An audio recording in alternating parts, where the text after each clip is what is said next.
अवैध देशी विदेशी दारू जप्त. अहमदपूर येथील पोलीस स्टेशनच्या हद्दीत अवैध देशी व विदेशी दारूची विक्री करणाऱ्यांवर कारवाई करत अहमदपूर येथे विशेष पथकाने 4,68,440 रुपयांची देशी व विदेशी दारू मुद्देमालासह जप्त करून महाराष्ट्र दारूबंदी कायद्याचे विविध कलमान्वये उल्लंघन केल्याबद्दल 8 गुन्हे दाखल करण्यात आले आहे. दिनांक 4 व 5 मेच्या दरम्यान सहाय्यक पोलीस अधीक्षक नवदीप अग्रवाल यांनी लोकसभा सार्वत्रिक निवडणुका 2024च्या अनुषंगाने ही कारवाई केली आहे. पोलीस स्टेशन अहमदपूर येथील प्रशिक्षणार्थी सहाय्यक पोलीस अधीक्षक नवदीप अग्रवाल व त्यांचे डीबी पथकातील police naik Tanaji Ardwad, police constable Rajkumar Dabetwar, police constable Paraji Puthewad, police constable Bapurao Dhulgunde, police constable Rupesh Kabjewade यांनी कारवाई केली आहे. द हिंद न्यूजसाठी विश्वनाथ हेंगणे, अहमदपूर.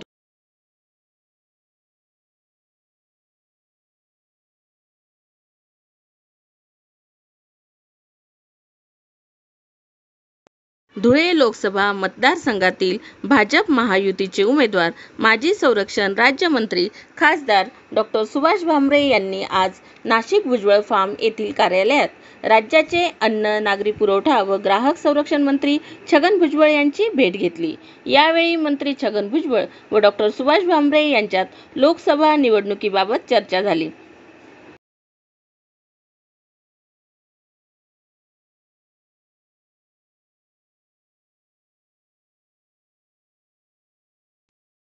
सतत शेतकऱ्यांच्या आत्महत्याचे सत्र सुरूच असून नांदगाव खंडेश्वर तालुक्यात आणखी एक शेतकरी आत्महत्या घडली आहे.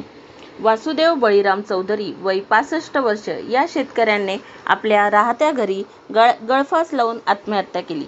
बऱ्याच वर्षापासून शेती पिकवून सुद्धा त्यामध्ये शेतमालाला कवडीमोल भाव नसल्यामुळे हातात काही शिल्लक राहत नसल्याची वास्तविकता शेतकऱ्याबद्दलची आहे. शेतकऱ्याच्या मालाला भाव नाही, आवश्यक मदत मिळणे अपेक्षित असताना तसे न होता शेतकरी कर्ज काढतो आणि कर्जाची परतफेड न करू शकले की कर्जबाजारी होतो. कर्जबाजारीपणामुळे, नापिकतेमुळे, शेतमालाला भाव न मिळाल्यामुळे, सरकारच्या GST धोरणामुळे आणि शासकीय मदतीमुळे उदरनिर्वाह होत नसल्याने शेतकरी हार मानतो आणि शेतकरी व्यवस्थेचा बळी पडून आत्महत्या करण्याचा शेवटचा पर्याय म्हणून जीवनयात्रा संपवतो. जरी आत्महत्याग्रस्त शेतकरी यांचा त्वरित पंचनामा करून आत्महत्याग्रस्त शेतकरी यांच्या परिवाराला तात्काळ मदत देण्यात यावी यासाठी तहसीलदार यांना निवेदन देण्यात आले.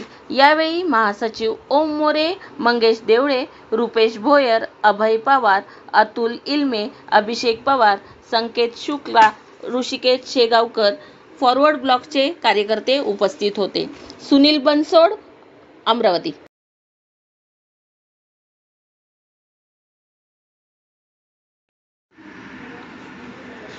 आंतरजातीय प्रियकरासोबत विवाह करण्यावर ठाम असणाऱ्या 19 वर्षीय मुलीचा गळा दाबून खून करण्यात आला. ही घटना पालम तालुक्यातील नाव्हा येथे 11 ते 22 एप्रिल 2024च्या दरम्यान घडली.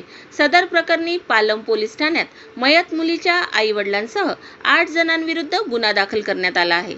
नाव्हा येथील 19 वर्षीय मुलीचे गावातील एका तरुणासोबत प्रेम होते, परंतु मुलीचा प्रियकर आंतरजातीय होता, म्हणून सदर प्रियकरासोबत आंतरजातीय विवाह करू नये असा विरोध मुलीच्या आई-वडिलांचा होता.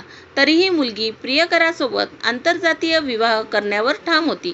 त्यामुळे घरात झोपलेल्या मुलीची 21 एप्रिल रोजी रात्री गळा दाबून हत्या करण्यात आली. तदनंतर कोणालाही थांगपत्ता लागणार नाही यासाठी रात्री भावकीतील काही निवडक लोकांच्या उपस्थितीत मयत मुलीचे प्रेत जाळून टाकत पुरावा नष्ट केला. सदर अंत्यविधीला उपस्थित असणाऱ्या लोकांना घटनेची माहिती होती, तरीही पोलिसांना या घटनेची कल्पना देण्याचे जाणीवपूर्वक टाळले आणि अपराधास सहाय्य केले.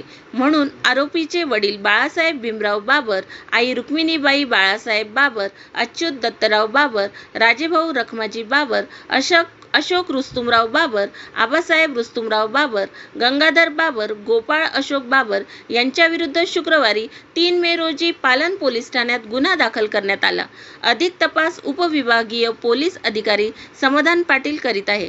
तपासासाठी फॉरेन्सिक्स LCBसह पालम पोलिसांचे पथके घटनास्थळी असल्याची माहिती पोलीस निरीक्षक मारुती कारभार व फौजदार DS जाधव यांनी दिले. विजयकुमार कुलदीपके, परभणी.